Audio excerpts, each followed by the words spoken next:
guys, welcome to a new video. Today we should be trying to fix the oil leak. There's these two bolts underneath the pedestal that I gotta get to. They're 210 mils. It's gonna be really frustrating, honestly. I already know. It's like maybe 36 degrees outside right now, which isn't bad. Probably the warmest day of this week. Hopefully I can get it figured out. I'm not gonna really give up on it. But the main thing I am worried about, we gotta look into, is making sure that the rear iron isn't cracked. There's no issue with the rear iron. I'm really worried about that. Especially since it seems like the oil leak may have gotten worse, but that just could be since the temperatures have been fluctuating from like 20 degrees at night to sometimes 50 degrees in the day. I don't know if the O-rings have just like evaporated. Like one of the O-rings could have just finally snapped the rest of the way, especially since I've been driving it a lot now. Hopefully it's the O-rings that are messed up and not the iron being cracked. A new iron is like $125 and that's engine removal. So yeah, I already plan on removing the engine and everything, but not this soon. Alright guys, so the bolts we gotta get to are, it's hard to see, but they're down here underneath the pedestal on both sides. So we're gonna have to take the oil filter out. Once that's out, we'll see what we can do from there. But we might have to, the things I'm worried about is I might have to pop this hose off temporarily, and maybe some of these lines I might have to pull back just so I can get some access down there, but we'll find out. The first thing I tried to do was to take off the bolts using the ratchet. You can see here in the video that it looks like I'm struggling because there's not really a lot of room down there with the spark plug wires and a bunch of other hoses in the way. So I also was trying to work around the oil filter. I didn't want to go and take it off and mess up the filter. I don't know why I thought that, but I also was really focused on trying to get it done quick because I wanted to be able to have the car ready for the next day. But it was starting to prove to be pretty difficult. With it being only 2 bolts, you wouldn't think it'd be that hard, but they're pretty tough places, and I don't really have a whole lot of tools to help me out besides some spanner wrenches that I end up using at the end of this clip.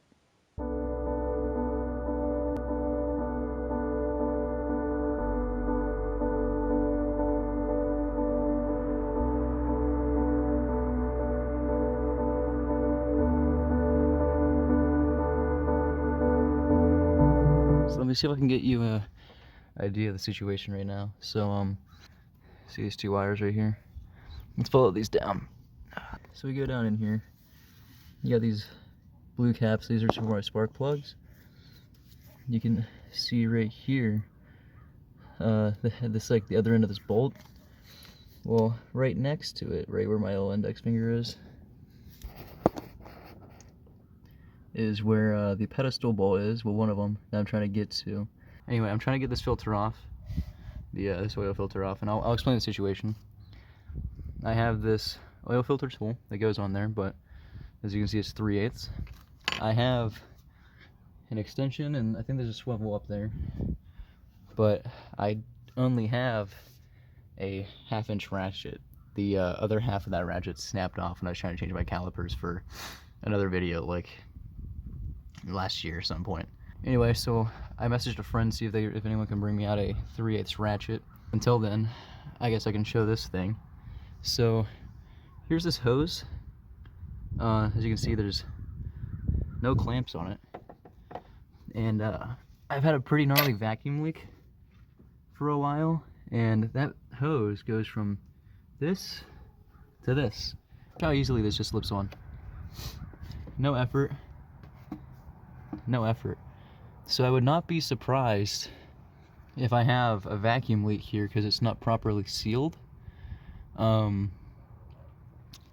That's the thing I guess I'll do while I'm under here waiting for a friend, or until I can figure something out for getting this oil filter off. I'll search for vacuum leaks. I'm gonna go ahead and pull my spark plugs, well, the wires at least, so I have some more room down there, because I mentioned it before, but these wires, I pulled these back. They didn't want to budge, and I didn't want to force them since they seem original.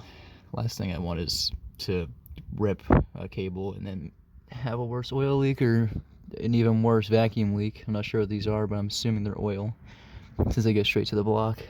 I don't think it's a cracked iron. It'd be much worse. But yeah. In case you guys were wanting to see how bad the oil leak was, I go ahead and check the level, and that's how much oil is in there in my crankcase. Guys, just wanted to update. I've been out here working on this for about an hour now, and I cannot get those bolts to come loose. The main bolt. I pulled my spark plug wires, and moved a bunch of other stuff out of the way, like a few hoses and stuff, and I can't really get access to that bolt. Well, at least I can't get it to pull. I'm kind of at the point where I want to give up, but I realize how much money I'm spending on oil. For those that don't know, I use Valvoline VR1, which is race oil. It's the best thing to run in a rotary engine, and it's not cheap. It's sometimes like, I think it's like $6.50 a quart, and I'm running through like almost 2 quarts a week. I have a friend, my buddy Jason, who actually, I'll post a picture of his like staying somewhere up here.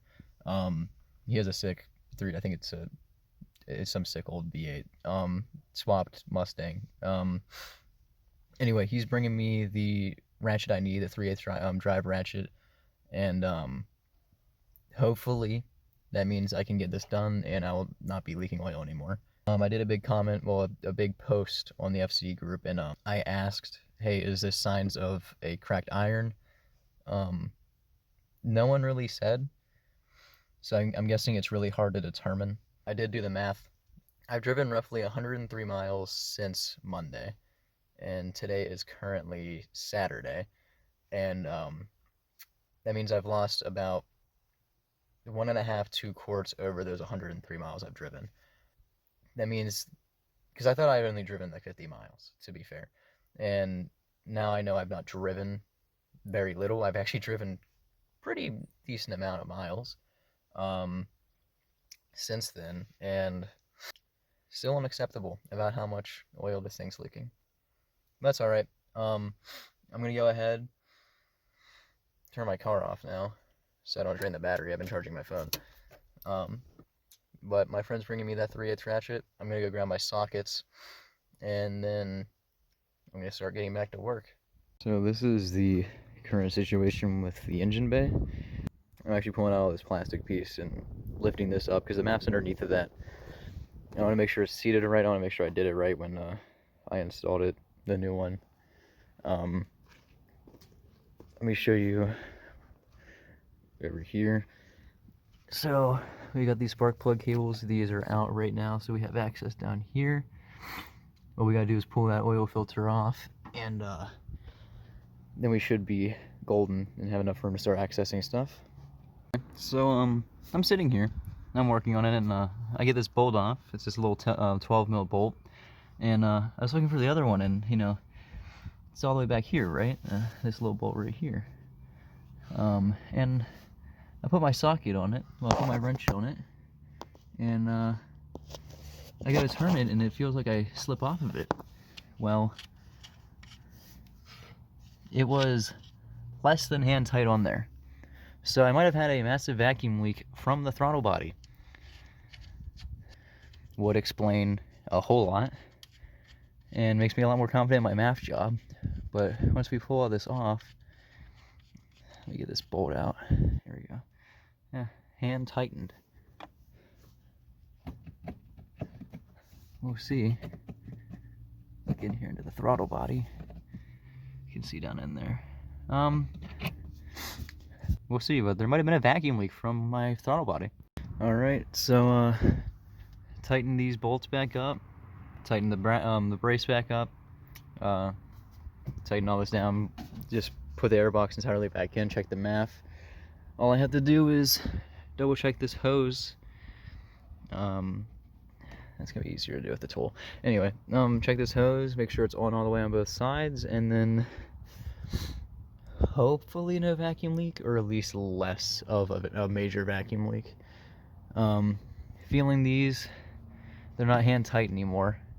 Honestly, I just can't wait until that whole intake manifold all the way down and all this piping and is all gone and replaced with some nice ITBs. I got a good update. So the oil filter is off, and my friend brought me this pretty sick 1/2 inch to 3/4, so I was able to get the oil filter off. But an even better news, and I can't even explain how stoked I am about this. I was able to finally break free one of the bolts on the bottom of the pedestal, so the oil filter will be fixed today. I'm pretty excited about it. Just gotta get down there and get the second one, which is supposed to be harder. Hey guys, so this is day 2 of removing their oil pedestal and replacing the O-rings. Some people might be wondering, why is this taking 2 days?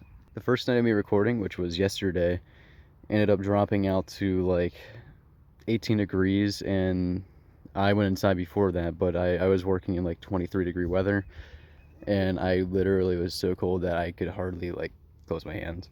Today's not much better. It's like 30 degrees outside, and but it's warmer than it was last night, so I'm started, but I did bring protection this time, and I also have my hood up over my hat and look pretty stupid, but that's okay.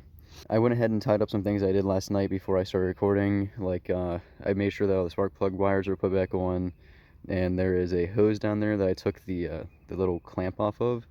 I retightened it up so I didn't forget about it. Now what we are doing is getting to the final bolt, which is back here, and it's been pretty tough, but hopefully I could be able to get it now, since one, I've not been out here for 4 hours and it's a little warmer.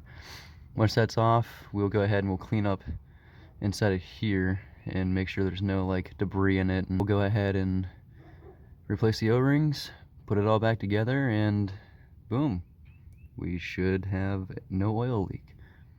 Okay guys, so I got that bolt out. It was much easier than it was last night. I don't know if the cold was helping it stay tight, but now, moment of truth. Yeah, here we go. Oil pedestal is out. It really wasn't, I guess it wasn't too difficult. Yeah, these two studs were just such a pain to even access. So we'll put this down here. Remember that we gotta clean that. And let's take a look at those O-rings that must have been causing this pretty gnarly leak. So there they are. And let me get them out. O-rings were supposed to be like the easy part, and for some reason today the easy part has not been the O-rings, however, removing this bolt. The O-rings are pretty rock solid. I have to literally mine at them with a screwdriver and hammer to get them out. Obviously very carefully so I don't mess up the actual metal face, but these O-rings weren't doing anything for my car. If anything, it was a massive, there's no surprise it's been pouring oil. Okay guys, so I'll let you see. I went ahead and I got those O-rings off, the old ones, and they were a pain. I don't even have remnants of them because they broke apart so badly. But all there's left to do now is put the new O-rings on, bolt this all back together, and pray it doesn't leak. See, this is how O-rings should fit. Nice, pressed in. That looks really good. I'm really excited.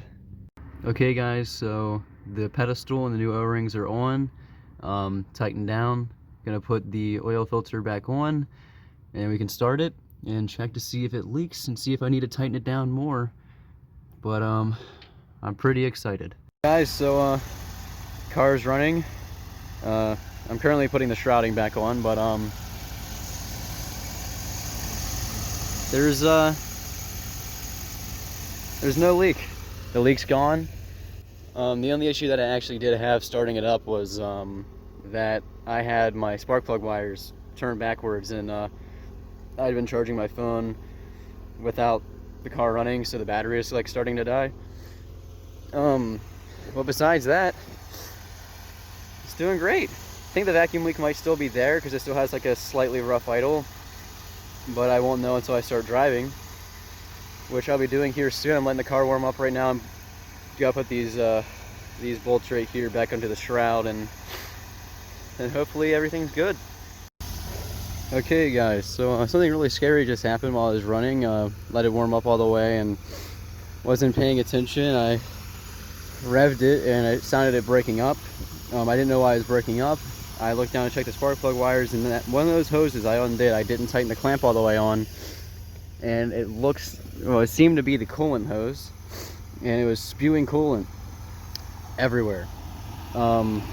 So I fixed that. We're gonna let it keep going. We're just gonna see if it maybe loosens back up, but I think I tightened it all the way. Hopefully it clears up. I'm gonna make sure the spark plugs are in the right order, and then hopefully first drive. Whew. Hey guys, excuse the messy hair, but I just got back from taking it for a little drive down to Advanced Auto, picking up some oil. Few things to note. First thing being, had a little scary moment. Some of the spark plug wires were backwards, and by some I mean all of them. I wasn't really paying attention when I threw them back on, and I threw them back on. So it was idling really rough, misfiring a lot, getting no power down. It kind of went into limp mode. So I pulled over, flipped my rear rotor's wires back, and then the front rotor I flipped, and then I drove to Advanced Auto, realized I still had a little bit of a misfire, like it was still towards like the lower range, it was still really rough. Then I flipped the front ones around again, realized I didn't need to flip the front ones, and now we have a smooth idle again. Issue being, I thought I fixed some vacuum stuff yesterday. I don't think I did, or if I did, it didn't do anything. I still need to adjust my throttle position sensor or my idle speed or anything in general, because it still idles at like, I don't know, 500, and it dies out if I don't save it, but that could also be the transmission. I don't know. It's driving like it has before. There's no leaks at all, which is awesome. I put oil in, checked it, it's full now. Um, and on the way here, I didn't leak. That doesn't mean tomorrow I won't leak, because I might have to go back and tighten the bolts up, but I think everything's good. So with that, I'll go ahead and close this video out. Thank you guys for watching. I'll see you in the next one. See ya.